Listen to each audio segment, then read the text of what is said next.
Okay, well, thanks for everybody being on time. We're going to be doing a little tasting for about half an hour this evening. It's going to be fairly informal, so grab a glass, get yourself comfortable on the sofa, and I'm going to run through two fantastic wines for you this evening that are from the northwest of Spain. They're made by a man called Raúl Pérez. So obviously this evening I'm hosting on Vinissimus' platform. Make sure you give them a follow. They're a fantastic merchant, originally from Spain but with operations in the UK. They're a really great source for high quality wine that you can get, particularly focusing on Spanish, but they've got a great eclectic selection. Bits from Italy, you've got bits from Argentina, you've got bits from all over the place too. Pardon, I'm just moving my phone so I can see any comments that anyone makes. So, just a little bit about me. I've been a sommelier for the last 10 years. I'm predominantly focused down in the south coast of England. I've spent a lot of my career at a hotel called Limewood. But through my career, I've worked at five-star hotels, I've worked in Michelin-star restaurants. I've spent plenty of time in a pub, as any good Englishman should. I am certified as a sommelier through the Court of Master Sommeliers, and I have qualifications with the WSET. So that's the boring bit, just to let you know that I know my stuff. So this evening we've got a great opportunity. Hopefully some of you have got these wines in front of you.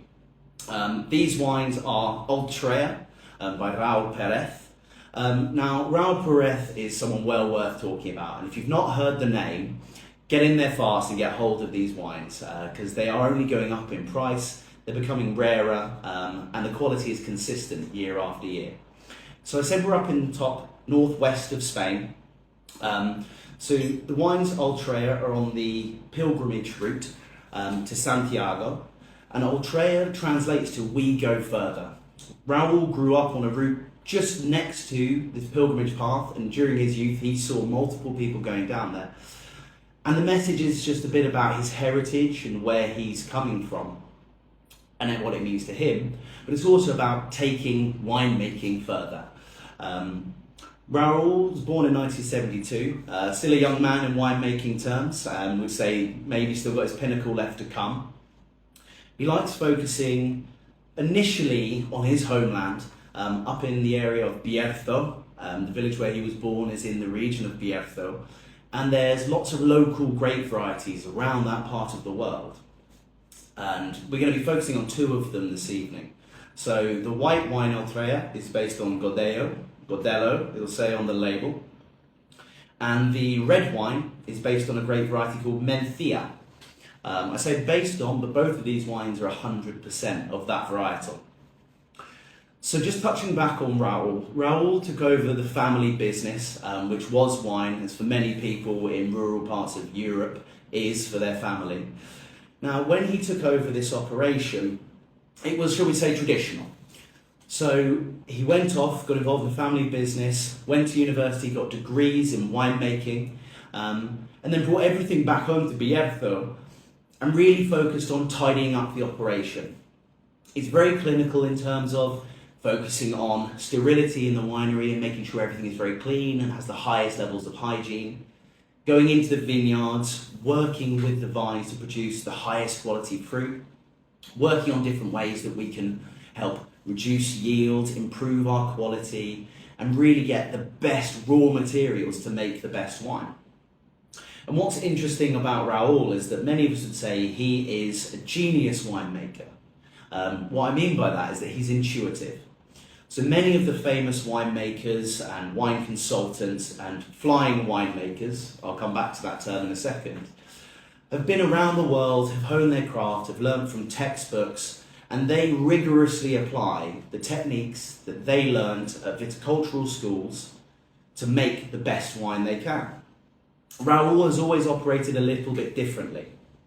Raúl has always worked in a way that is purely intuitive, in tasting juice and feeling the acidity, in biting those grapes and feeling where the sugar is at. A textbook can help, and it will tell you the do's and the don'ts of winemaking. But Raúl has always been about the intuitive side of it and the feeling that it gives. And that's made him blow up in the wine world in certainly the last 10 years. The Ultreia operation, as it is, started in 2003 with vineyards that were a little bit older, planted in the mid-90s.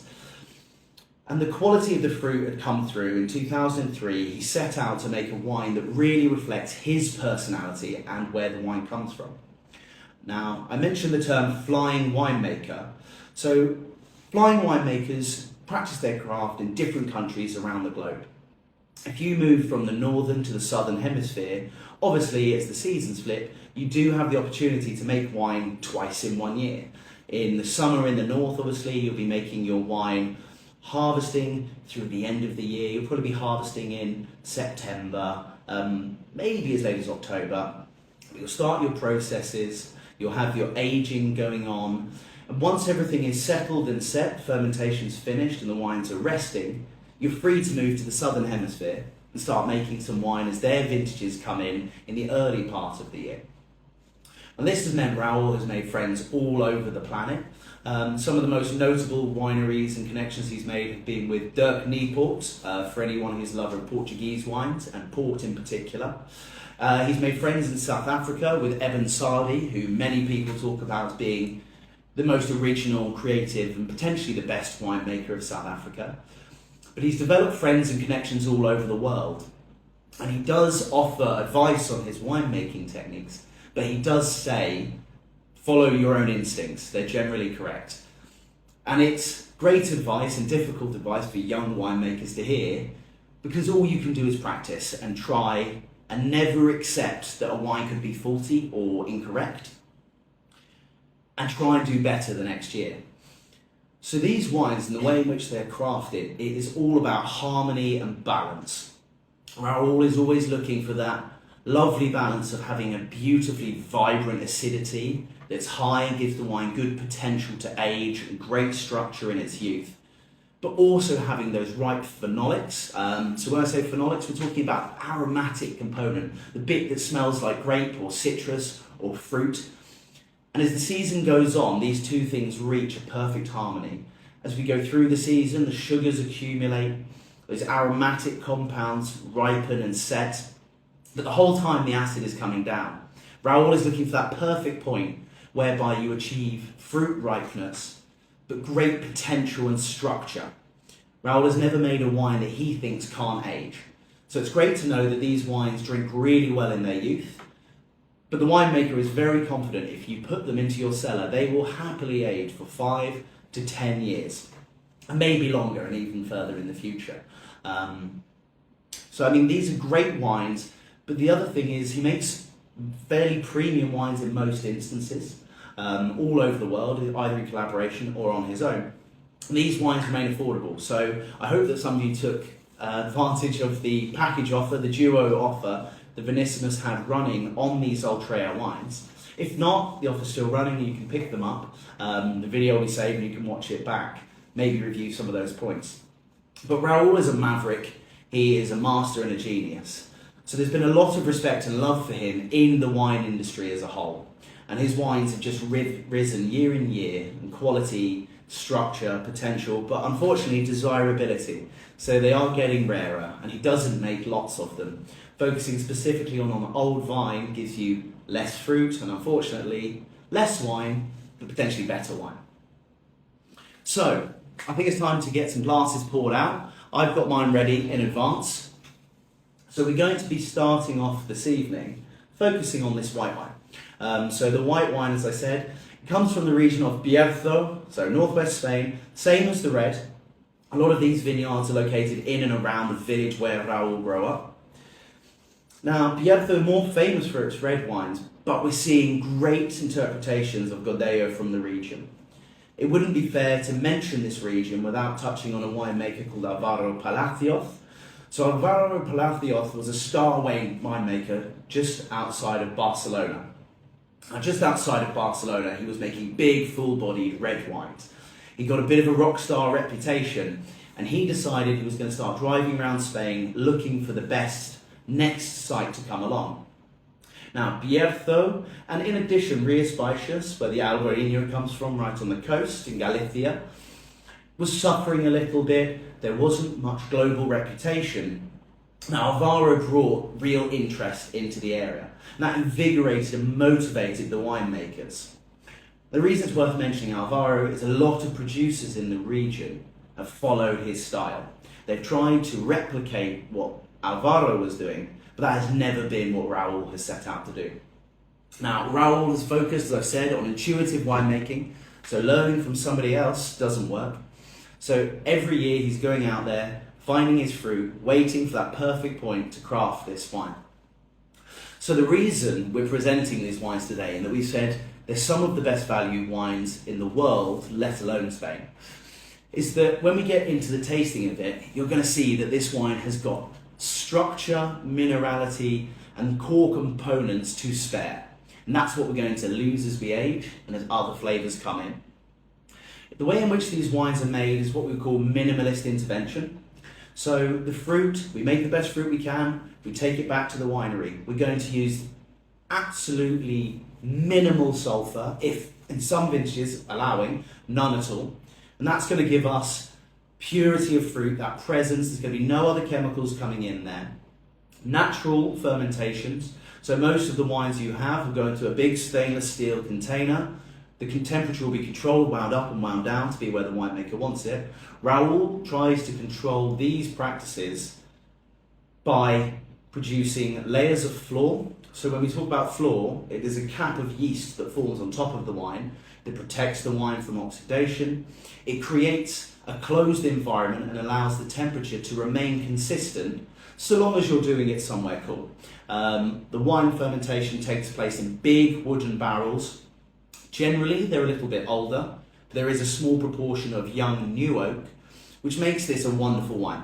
So we have that wonderful fruit that he's gone out to find, which gives you all these hints of rhubarb, citrus, lemon, a little bit of pith, orange skin.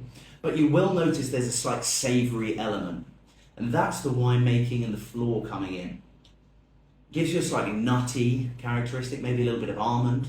But classically, and the area most associated with this is Fino Sherry, for anyone who's had one, down from southern Spain. But it tends to give you a real saltiness in your wine. And that saltiness gives it real freshness, but makes it perfect for pairing with food. It makes it able to stand up to meat. So if we pair this with pork, if you think about brining pork, that lovely saltiness with those sweet fresh apples, a perfect pairing.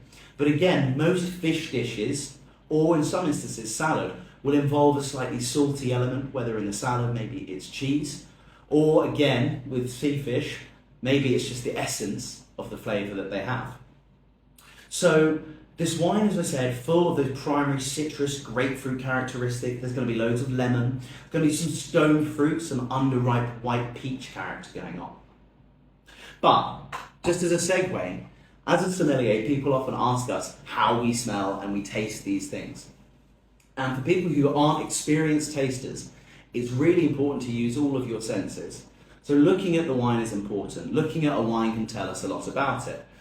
But I'm going to disregard that in this instance. The biggest thing I'm going to ask you to do is connect your nose, your mouth, and your mind. It sounds ridiculous, but the thing we are doing as experienced tasters is remembering smells and tastes that we have experienced before. A lot of people will pick up wine, smell their wine, and just say, oh, it smells like wine. You're absolutely correct. It does smell like wine. But if you swirl the wine, and the reason we're swirling it is it's just going to release the aromatics into the glass and help us smell it better. As you get stuck in here, the first thing I would look for are green and yellow smells. Again, that sounds strange, but if you think about that smell of an apricot when it's just ripe, or if you think about a little bit of lime when you've peeled it, that's like waxy, bitter, but citrus freshness. That's how you start tasting. You need to learn to recognize those different characteristics. So when I'm smelling and tasting, that's what's going through my mind. There are studies that have looked at where sommeliers look, and we tend to look in the same direction when we're tasting and smelling. I've always looked up and left, but that's because we're accessing our memory, even more so than just smelling the wine that's in front of us. So this wine, as I said, we're going to give it that smell, all of that freshness, all of that beautiful fruit. But there's another component, and for some people, I said almond. It might be almost slightly smoky, like fresh hickory smoke for anyone who's been to deep South America and smelled some barbecue. But it's that slightly sweet but very delicate smoke characteristic.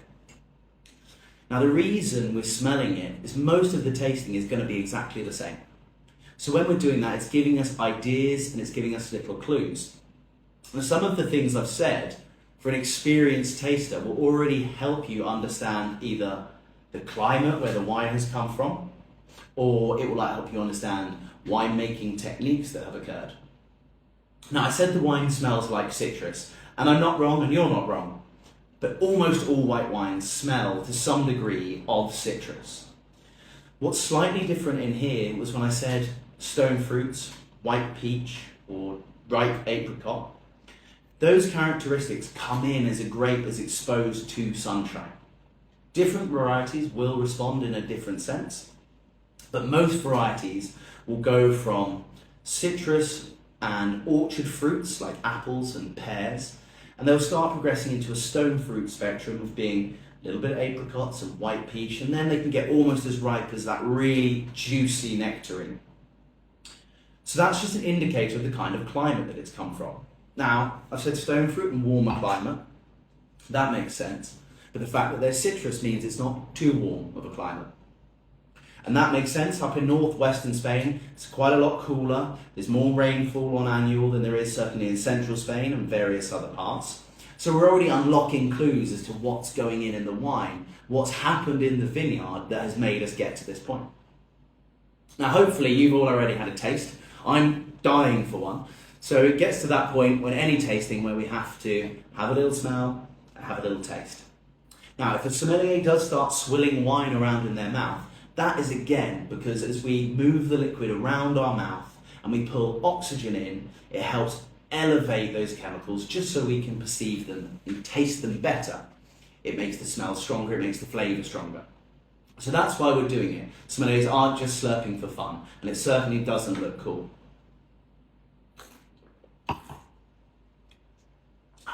So again, once we get into this glass, the fruit notes come down.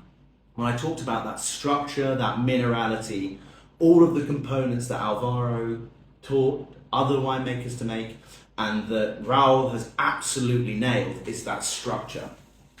There's a slight sweetness that's coming through, that little bit of peach and apricot. But then we get into this lovely, clean, saline feeling. Salty, leaves you salivating, leaves you feeling refreshed. But just on the back of the palate, we do feel different chemicals in different parts of our mouth. You tend to feel acidity more in the front of your mouth. You tend to feel tannin and wine structure in your cheeks and towards the back of your mouth. And in this instance, bitterness. There's just a slight greenness to the wine. And as I said, Raul is looking for that perfect harmony, that just right grape. So that slight bitterness that for me is like a little bit of grapefruit, or that little bit of white pithy grapefruit. That bitterness just adds complexity to the wine. It makes this wine perfect for pairing out with things like salad and things like cheese. But it also makes it a delicious wine to taste on its own. So when we're having this kind of wine, it's really important, obviously, to chill your wine down. But we're going to talk about the inverse principles to what most people expect. Because this is a red wine that likes chilling. I'll touch on that in a second. But this is a white wine that shouldn't be too cold. So as wines warm or chill, we are adding or taking away energy. As they warm up, the energy comes in. And that means it is easier for us to taste certain elements of the wine. So if you're someone who likes your wine really, really cold, you are losing out on some of the flavour. It's not a problem. Personal preference is always the most essential thing. So when we're tasting these wines, we need to make sure they're in the best place. So for this wine, I would say we'd probably be sitting around the 10 to 12 degree range. The next wine will only just be above it at 12 to 14 degrees. But this wine is absolutely delicious. I've said stone fruit's enough. I'd be recommending pairing this with a lovely sort of rocket salad, little bits of cheese, maybe a nice melted piece of goat's cheese, some fresh pieces of peach on top of there, and it's going to be delicious. You're going to be away and winning. But you could also pair this really nicely with a little bit of white fish, a little bit of burnt butter, that green caper, that sort of greenness in the wine, that grapefruit I said, pairing with that bitterness, I think makes for a perfect pairing. Raoul's done a fantastic job, and this is a delicious wine, and I promise you, as soon as we finish this cast, I will be finishing that one off. But we're going to move on to tasting our red wine. Now, the red wine is probably more appealing. Generally speaking, people are more interested in quality in their red wines. I'm not trying to label anyone, I'm a big white wine drinker. But Mencia, as a grape variety, is gaining cult popularity. And I've seen it written as Pinot on steroids. So anyone who loves their Pinot Noir, this is definitely a wine to consider. But it's also a great halfway house. So the wine, Ultreia Clos Saint-Jacques, is just the difference with the labelling on the red. So this is 100% Mencia. Again, it's coming from Bierzo. And Bierzo is the home of Mencia. It's where this grape variety comes from, and it's where the most interesting expressions are coming from. Generally speaking, the vines are a little bit older, the soils are quite shallow and quite rocky, there tends to be quite a lot of clay, and quite quickly you're getting down into granite and hard rock deposits. And that is a great structure or base to have your vines on. So that gives the vines a lot of potential to produce great fruit. But I called it Pinot on steroids. Now, the reason is because, again, the way that Raoul is making his wines, the acidity, the soul, and the essence is really important. So this is a wine that's medium-bodied. Not much more, maybe medium full-bodied. But if you've already tasted it, or if you're about to, you'll see that that really vibrant acidity makes it feel much leaner, much more elegant. And again, that makes it perfect for pairing with food, but it also makes it potentially quite a summer red wine, because it has that lovely freshness. So when we get into this wine and we start smelling and tasting, if anyone's noticed, I've got a glass that's got a slight tilt towards the top. That just helps focus aromatic characters. So I've said Mencia, like Pinot Noir, has its delicate fruit notes. So the fruit side of the wine has a lovely sort of cherry, bitter red currant, bitter cranberry characteristic. But there's definitely some darker fruits in here. And the wine has definitely got some cassis notes, that black currant, that black berry side to it. But this is also a wine that really incorporates a savoury side. So if anyone else is smelling this wine, there's subtle hints of just some dried tobacco. If anyone's ever smelt a pouch of tobacco or a cigar box, that's definitely the sort of way we're going. But there is also a slightly irony, ferrousy component to this wine that for me, I would tend to talk about cured meats, dried meats. If you were thinking about some salami, or if you're thinking about some, maybe even some chorizo. Again, it's got that slightly meaty, animalistic side to the wine. That's again part of that winemaking technique. So I was talking about things we can learn while we're smelling before we've even tasted. Now I told you that Raoul is going to use the minimum amount of sulfur. If you're using lots of sulfur, it's very unlikely you will get these animalistic, these gamey, these meaty characteristics in your wine.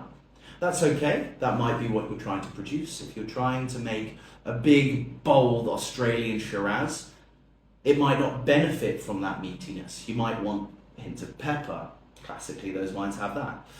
But undeniably, it makes the wine more intriguing, it makes the wine more complex. But when we're talking about the age-worthiness of the wine, it gives us the capacity to hold it. Those meaty characteristics will develop into more leather and more of that tobacco, more of that cinnamon and that cedar wood spice. So as the fruit note comes down as we're aging the wine in the bottle, those gamey, those meaty, those leathery notes will start coming in, and you'll have a beautiful harmony. Inevitably, when you age wines, the fruitiness comes down and the savoury elements will come up. But by incorporating some of them to begin with, it helps create harmony and balance and a real resonance in the way in which the wine feels like it's aging elegantly and appropriately. So again, let's wrap our lips around this one.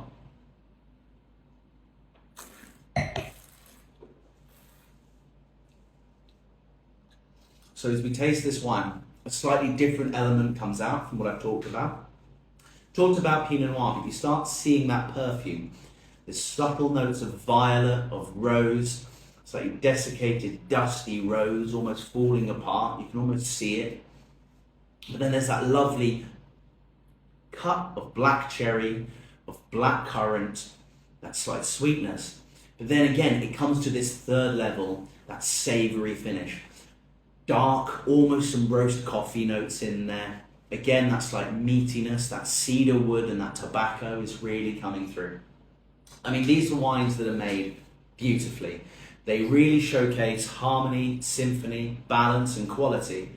And they're wines that I would thoroughly recommend that you get hold of a couple of bottles of today, because they're only going to get rarer and they're only going to get better.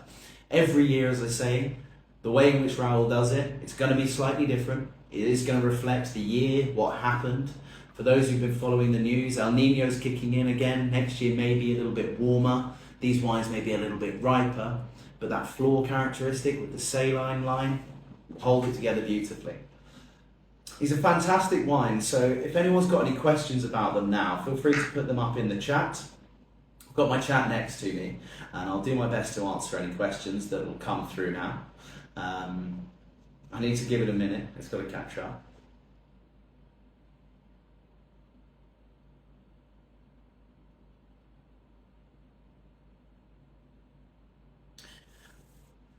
So there was a question just relating back to the temperature of the wines and what I was saying there.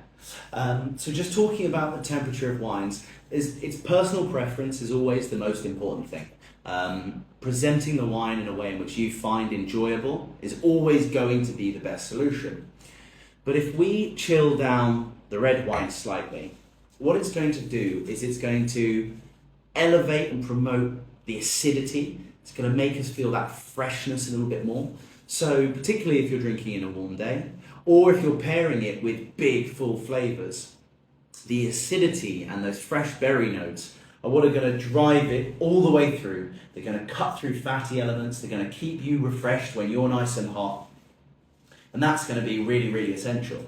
Whereas with the white wine that we're tasting, if we over chill this white wine, you're going to lose the delicate citrus notes. You're going to lose the subtle white peach notes. And that isn't the whole essence of the wine. As we chill it down more and more and more, it will just become simple white wine. And if you like that, that's not a problem. I'm never talking away from doing wines the way you want them. But the best way to present this is just that little bit of warmth, slight smokiness, that slight nuttiness will just come in, give you that extra breadth, that extra layer of quality, that extra layer of flavour, and will give you something that's a bit more interesting. It's a way of drinking wine a little bit more with your head rather than your stomach, about thinking what's going on, those complex and subtle and elegant components, as well as those big, bold flavours, the blackberry and the blackcurrant that will always be there in the red, the leather and the tobacco that's always going to be there.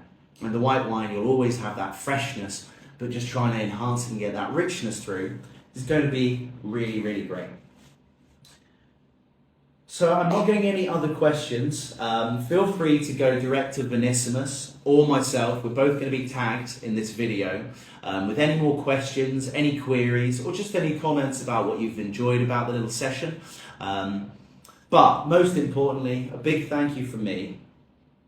Beyond everything else as well, please go out, get some of these wines and try them. If you're lucky enough to find any other of Raoul's wines, he makes a wonderful Albarino, which is so rare, you've probably never seen it, called Sketch, that I've been lucky enough to taste once. Or some of those collaborations, maybe the ones with Dirk Newport, they're all fantastic. You can get most of his wines through Vinissimus, but please get in touch with us with any comments and queries. It's been a great little session. Again, please get in touch with those questions. I'll see you in the next one. All the best. Cheers. Good night.